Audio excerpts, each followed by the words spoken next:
निम्नलिखित कहानी संपूर्ण स्वार्थ त्याग का एक दृष्टांत है।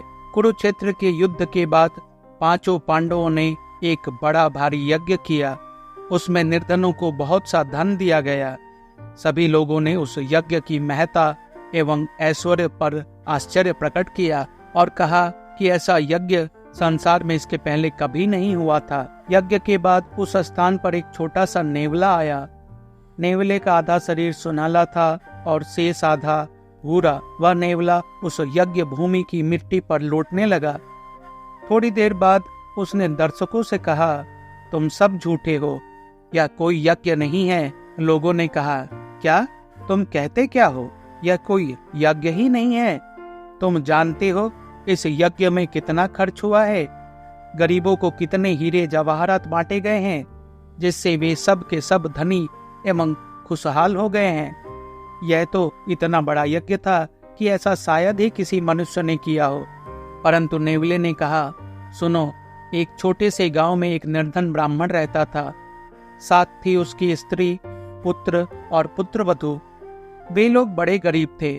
पूजा पाठ से उन्हें जो कुछ मिलता उसी पर उनका निर्वाह होता था। एक बार उस गांव में 3 साल तक अकाल पड़ा, जिससे उस बेचारे ब्राह्मण के दुख कष्ट की पराकाष्ठा हो गई। एक बार तो सारे कुटुंब को 5 दिन तक उपवास करना पड़ा। छठे दिन वह ब्राह्मण भाग्यवश कहीं से थोड़ा सा जौ का आटा ले आया। उस आटे के 4 भाग किए गए। उन्होंने उसकी रोटी बनाई और ज्यों ही वे उसे खाने बैठे कि किसी ने दरवाजे पर खटखटाया। पिता ने उठकर दरवाजा खोला तो देखते हैं कि बाहर एक अतिथि खड़ा है। भारतवर्ष में अतिथि बड़ा पवित्र माना जाता है।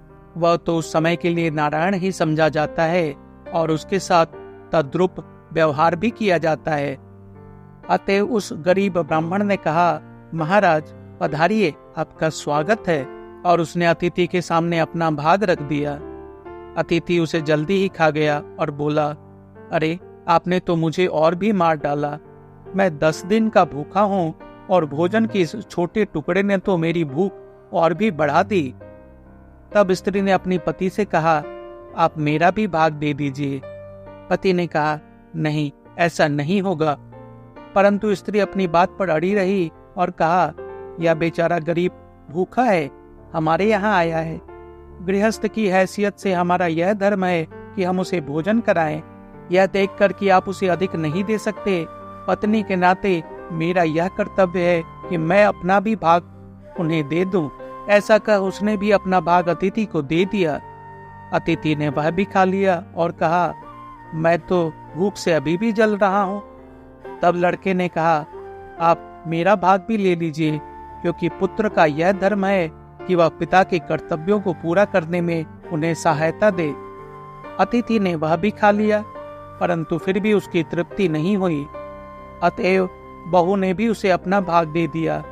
अब वह पर्याप्त हो गया और अतिथि ने उनको आशीर्वाद दे विदा ली। उसी रात वे चारों बेचारे भूख से पीड़ित हो मर गए। उस आटे के कुछ कण इधर उधर जमीन पर बिखर गए थे और जब मैंने उन पर लोट लगाई तो मेरा आधा शरीर सुनहला हो गया, जैसा कि तुम अभी देख ही रहे हो।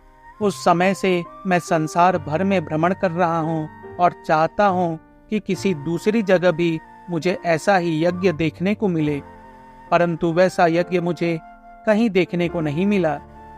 मेरा शेष आधा शरीर किसी दूसरी जगह सुनहला न हो सका। इसीलिए तो कहता हूँ यह कोई यज्ञ ही नहीं है। त्याग का यह भाव भारतवर्ष से धीरे धीरे लुप्त होता जा रहा है। महानुभाव व्यक्तियों की संख्या धीरे धीरे कम होती जा रही है। जब बचपन में मैंने अंग्रेजी पढ़ना प्रारंभ किया था, उस समय मैंने एक अंग्रेजी पुस्तक पढ़ी जिसमें एक ऐसे कर्तव्य परायण बालक का वर्णन था जिसने काम करके जो कुछ उपार्जन किया था उसका कुछ भाग अपनी वृद्ध माता को दे दिया था। उस बालक के इस कृत्य की प्रशंसा पुस्तक के 3-4 पृष्ठों में गाई गई थी, परंतु इसमें कौन सा असाधारण तत्व है? कोई भी हिंदू बालक उस कहानी की नीति शिक्षा को नहीं समझ सकता और मुझे भी इसका महत्व आज ही समझ में आ रहा है, जब मैं इस पश्चिमी रिवाज को सुनता तथा देखता हूँ कि यहाँ प्रत्येक मनुष्य अपने लिए ही है। इस देश में ऐसे भी लोग अनेक हैं जो सब कुछ अपने ही लिए रख लेते हैं। उनके पिता माता, स्त्री और बच्चों की फिर चाहे जैसी दशा क्यों न हो, एक गृहस्थ का ऐसा आदर्श तो कदापि न होना चाहिए। अब तुमने देखा कर्मयोग का अर्थ क्या है। उसका अर्थ है मौत के मुंह में भी बिना तर्क वितर्क के सबकी सहायता करना।